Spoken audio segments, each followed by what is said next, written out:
World war to के दौरान दुनिया ने कई सारे अजीब व गरीब वाक़यात सुने।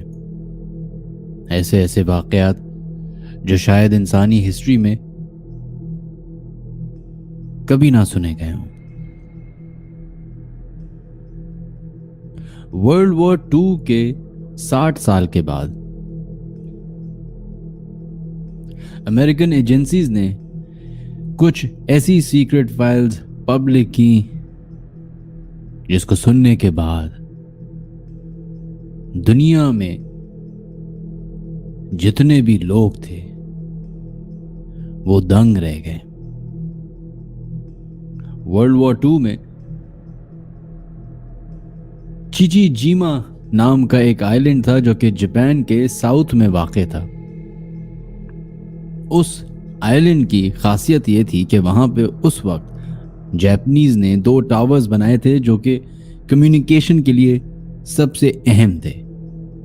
वर्ल्ड वॉर टू जारी थी और कम्युनिकेशन एक ऐसा जरिया था जिसकी वजह से जंग शायद जीती जा सकती थी। तो वो टावर्स जापानीज के लिए भी उतने ही इंपॉर्टेंट थे जितने बाकी लोगों के लिए। अमेरिकन्स को इस आइलैंड के बारे में खबर हो चुकी थी, इन टावर्स के बारे में मालूमात हासिल कर चुके थे। तो उन्होंने एक प्लान बनाया। प्लान ये बनाया गया कि अगर जापानीज के ऊपर हावी होना है तो हमें इस आइलैंड को कैप्चर करना जरूरी है, जिसके लिए अमेरिकन एयरक्राफ्ट कैरियर को भेजा गया। एक ऐसा जहाज जिसके अंदर कई और जहाज थे। वो नेवी पूरी की पूरी उस आइलैंड की तरफ बढ़ी और उन्होंने उस आइलैंड पे अटैक कर दिया विदाउट नोइंग कि आगे क्या होने जा रहा है। टू देयर सरप्राइज जापानीज वहां पे अपनी anti aircraft guns, navy, army जो उनके पास फैसिलिटी थी उसके साथ मौजूद थी। बकौल जापानीज वॉर रजिस्टर्स के उस पूरे आइलैंड पे तकरीबन 40,000 फौजी तैनात हुए हुए थे और बिलखुसूस उस मखसूस टावर्स की तरफ 300 से 400 सिपाही तैनात थे। जब अमेरिकन्स ने उस जगह पे अटैक किया तो ऑपोजिट साइड से रिटेलिएशन आई और रिटेलिएशन इस हद तक थी कि अमेरिकन्स को वापस जाना पड़ गया। लेकिन जंग का एक असूल होता है, अगर एक जगह पे अटैक किया है और वहां पे आपको विक्ट्री नहीं मिली तो अब ये ईगो की वॉर बन जाती है। और यही हुआ। उसी साल सितंबर में अमेरिकन्स ने दोबारा एक प्लान बनाया और उन्होंने उस चिचिजीमा आइलैंड पे दोबारा अटैक किया। लेकिन इस दफा अटैक के लिए डिफरेंट स्ट्रैटेजी बनाई गई। स्ट्रैटेजी में एक यंग पायलट को, जो कि उस वक्त का सबसे यंगेस्ट पायलट था अमेरिकन्स का, उसको हेड ऑन दिया गया पूरा ऑपरेशन, जिसका नाम जॉर्ज था। वो 20 साल का था।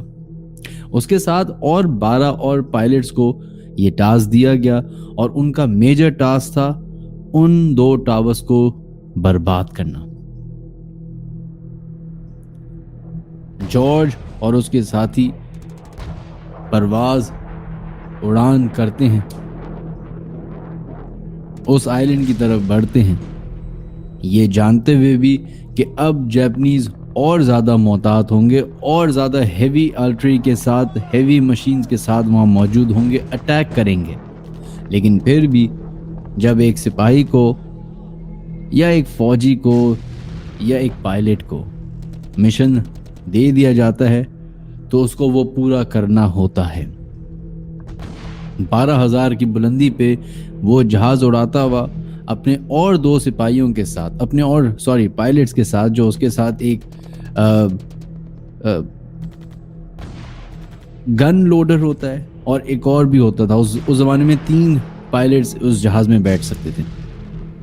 ये लोग अपने उस मंजिल की तरफ बढ़ रहे हैं। दूसरी तरफ से हैवी फायरिंग हो रही है, गोलियां आके जहाज पे लगती हैं। इतना डैमेज हो चुका होता है कि अब जहाज में आग लग चुकी होती है इर्द गिर्द। जब जॉर्ज अपने और बाकी पायलट्स को देखता है तो उनके भी जहाज़ों की यही हालत होती है। लेकिन जॉर्ज डिसाइड करता है कि हम जिस मकसद से आए हैं हम वो पूरा करेंगे। हमें वो टावर्स को तबाह करने के ऑर्डर्स दिए गए हैं, किसी भी तरीके से हम बाय हुक और बाय क्रुक वो टावर्स गिराएंगे।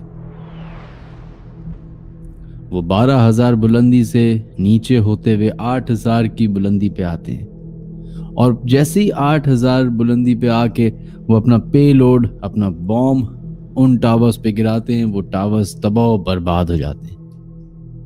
लेकिन अभी खुशी का समा नहीं होता क्योंकि जहाज पूरा का पूरा बर्बाद हो चुका है और इस जहाज को अब क्रैश होना है। ये जॉर्ज और उसके साथ बैठे हुए 2 और पायलट्स को ये बात पता थी। अब मेन पायलट जो जॉर्ज था उसका ये पूरा फोकस था कि जहाज को किसी भी तरीके से जापानीज के उस टेरिटरी में ना लैंड किया जाए, बल्कि पानी से जितना दूर लेके जाया जा सके ले जाए। क्योंकि इससे पहले भी जॉर्ज एक और जंग के दौरान इस तरह के सिचुएशन में फंस चुका होता है, तो उसको आइडिया होता है कि अगर जहाज करीबी जगह पे क्रैश कर गया तो जापानीज किसी भी तरीके से आके इनको पकड़ लेंगे। अब जहाज हल्के हल्के डिसेंट होना शुरू होता है और जॉर्ज अपनी पूरी ताकत से, पूरी जान से जहाज को पानी की तरफ करता है कि जितना दूर लेके जाया जा सके उन दुश्मनों की टेरिटरी से उतना बेहतर है, बचने के चांसेस हैं। ये बात जो है अब उन 3 सिपाहियों के बीच में हो रही होती है कि कब इजेक्ट का बटन दबाना है। जॉर्ज जो कि मेन लीड पे था उसके ऑर्डर्स पे बाकी दोनों ने भी इजेक्ट करना था। जैसे ही जहाज 8,000 से 3,000 की बुलंदी पे आता है उस वक्त जॉर्ज ऑर्डर्स देता है कि फौरन इजेक्ट करो। ऑर्डर्स मिलते ही तीनों इजेक्ट का बटन दबाते हैं। जॉर्ज हवा में जाता है, उसका पैराशूट खुलता है और थोड़ी देर के बाद वो समंदर में गिर जाते हैं। पानी से बाहर निकल के वो पैराशूट हटा के इधर उधर देखता है कि उसके बाकी 2 साथी किधर हैं। एंड टू हिज सरप्राइज वो दोनों नजर नहीं आते, ना दोनों के पैराशूट्स नजर आते हैं। आउट ऑफ द ब्लू एक लाइफ बोट पानी के अंदर से उसको नजर आती है चलती हुई। वो उस लाइफ बोट पे बैठता है। बाद में ये रियलाइज करता है कि ओ ये वही बोट है जो हमारे जहाज में थी, ये हमारे ही जहाज की बोट है। अभी वो उस लाइफ बोट में बैठता ही है और अब उसकी फेसिंग जो है वो आइलैंड की तरफ है। तो वो देखता है कि आइलैंड से एक स्पीड बोट में तेजी से जापानीज सोल्जर्स उसकी तरफ बढ़ रहे हैं। वो हर चीज भूल जाता है, पलटता है। ना उसके पास चप्पू होते हैं ना कुछ होता है, तो वो अपने हाथों के जरिए ही उस लाइफ बोट में स्विमिंग करने की कोशिश करता है कि वो जितना दूर हो सके जा सके, शायद बच जाए। लेकिन 10-15 मिनट की स्विमिंग के बाद थक हार के उसको आइडिया हो ही जाता है कि स्पीड बोट से मुकाबला करना मुमकिन है। एक हीरो की तरह वो लाइफ बोट में बैठता है और अब अपने मौत का इंतजार करता है कि सामने से स्पीड बोट में वो जापानीज आर्मी या सोल्जर्स उसकी तरफ बढ़ रहे हैं। And he start thinking about कि शायद मैंने गलत डिसीजन लिया, शायद मुझे पहले इजेक्ट कर देना चाहिए था ताकि शायद वो बच जाते। फिर अपने फैमिली के बारे में सोचने लग गया, फिर अपनी बीवी के बारे में सोचने लग गया। अब थोड़ी ही देर में वो स्पीड बोट सोल्जर से भरी हुई उसके करीब आ चुकी है, यानी कि मौत अब बिल्कुल सामने है। वो अभी यही सोच रहा होता है कि पीछे से एक फिल्मी तरीके से अमेरिकन जहाज आते हैं और वो बमबारी करते हैं उस इलाके की तरफ जहां पे जापानीज मौजूद होते हैं। आई एम श्योर वो सरप्राइज हो जाता है। अब इस दौरान जब अमेरिकन जहाज उस सोल्जर्स पे अटैक कर रहे हैं, जापानीज पे अटैक कर रहे हैं, तो वो वापस पलटता है और अपनी उस छोटी सी लाइफ बोट में ही स्विमिंग करता हुआ आगे की तरफ बढ़ता है। तकरीबन 2.5 घंटे जॉर्ज उस लाइफ बोट में स्विमिंग करता हुआ समंदर के बीच में पहुंचता है और फिर एक मोमेंट के बाद उसके अंदर इतनी एनर्जी भी नहीं रहती कि वो हल्का सा भी अपना हाथ हिला सके। बीच समंदर में वो अपनी ही बोट पे बेहोश हो जाता है। जब उसकी आंख खुलती है तो उसको एक आवाज आती है। पानी में झांकता है तो पानी में से एक चीज बाहर निकलती है, पेरिस्कोप। पता चलता है कि यूएस सबमरीन पानी में से ऊपर सरफेस करती है। वो खुश हो जाता है कि उसकी नेवी आ गई है। नेवी उसको रेस्क्यू करती है। वो जैसी रेस्क्यू होता है तो वो अपने और साथियों के बारे में पता करता है जो बाकी 12 लोग मौजूद थे उसके साथ उस मिशन में। एंड टू हिज सरप्राइज उनमें से एक भी नहीं बचता। ये बात उस वक्त खत्म हो जाती है। 60 साल के बाद जापानीज वॉर जर्नल्स में से एक अमेरिकन ऑथर को एक लीड मिलती है। किसी भी तरीके से वो उन वॉर जर्नल्स पे हाथ मारता है और इंफॉर्मेशन निकालता है। तो 60 साल पहले उस दिन चिचिजीमा आइलैंड पे क्या हुआ होता है उसके बारे में हौलनाक खबरें पता चलती हैं। ऐसी न्यूज जिसको उस वक्त अमेरिकन गवर्नमेंट छुपा देती है। इतनी खौफनाक थी वो बातें कि ना चाहते हुए भी वो उन फैमिली मेंबर्स को नहीं बता सकते थे कि उनके बच्चों के साथ उस दिन क्या हुआ। बकौल उन वॉर जर्नल्स के उन 12 में से 2 सिपाही तो उसी वक्त ऑन द स्पॉट मर गए। एक लैंड नहीं कर सका, एक इजेक्ट नहीं कर सका, और एक जब उसने इजेक्ट किया तो उसका पैराशूट नहीं खुला और वो डायरेक्ट जापानीज की टेरिटरी में ही आके बगैर पैराशूट खुले गिर के मर जाता है। बाकी जो 8 सिपाही थे उन्होंने बरक्स जॉर्ज के बहुत पहले अपने आप को इजेक्ट कर लिया होता है जहाज़ों से। तो वो लोग उस आइलैंड की बिल्कुल करीब करीब जगहों पे जाके गिरते हैं जहाँ पे फॉरेन जापानी सोल्जर्स उनको पकड़ लेते हैं। पकड़ के उनको एक ही रस्सी से बांध के आइलैंड के एक कोने वाले हिस्से पे जाके कैद कर देते हैं। यहां से शुरुआत होती है वॉर क्राइम्स की हॉरर स्टोरीज।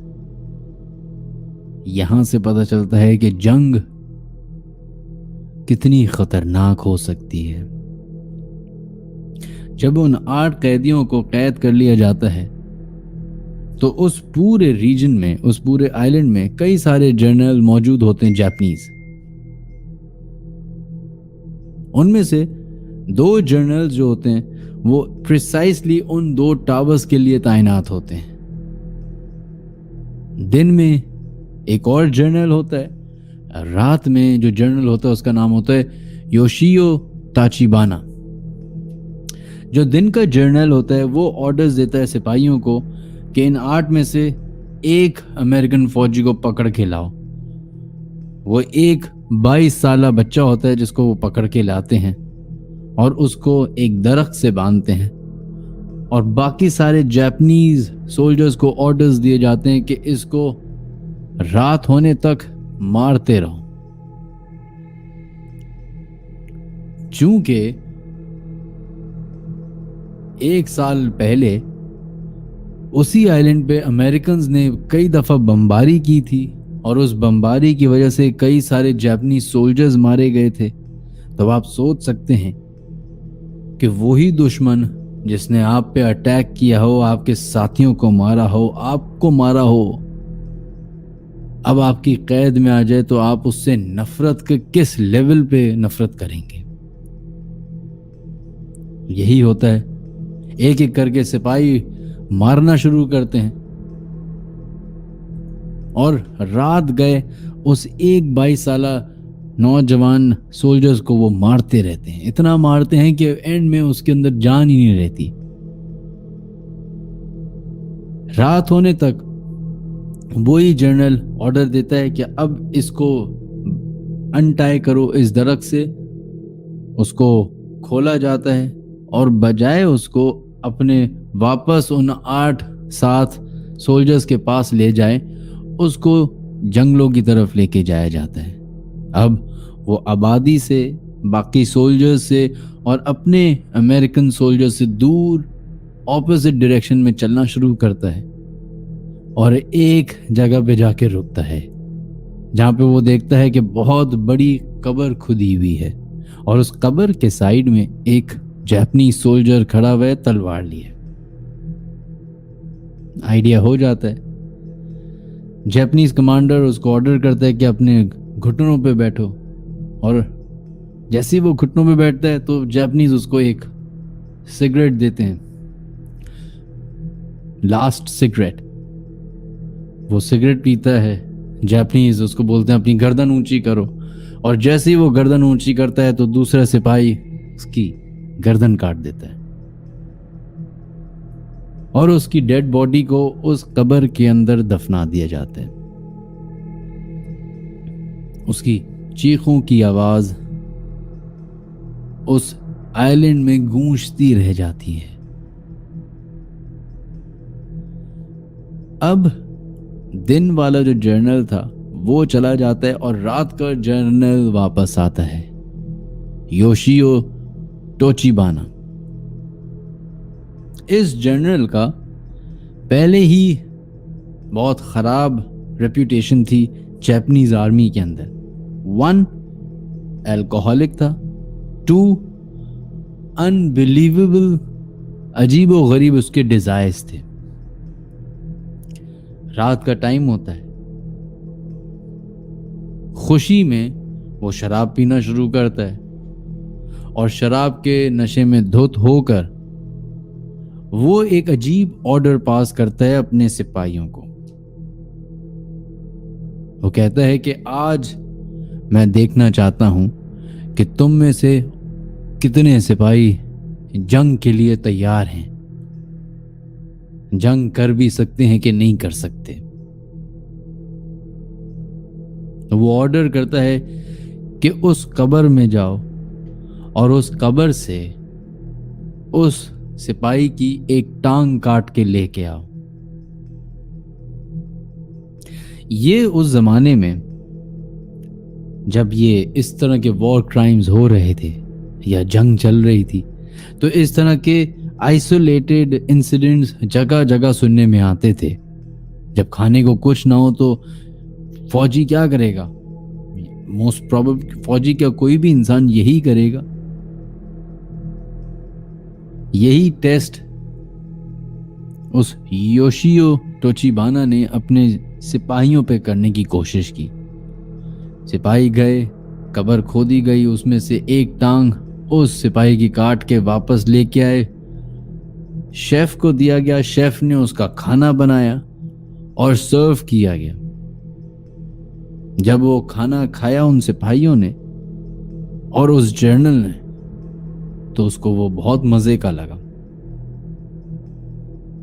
इतना मजे का कि उसने फिर ऑर्डर किया कि अब जाके दूसरी टांग भी काट के लाओ।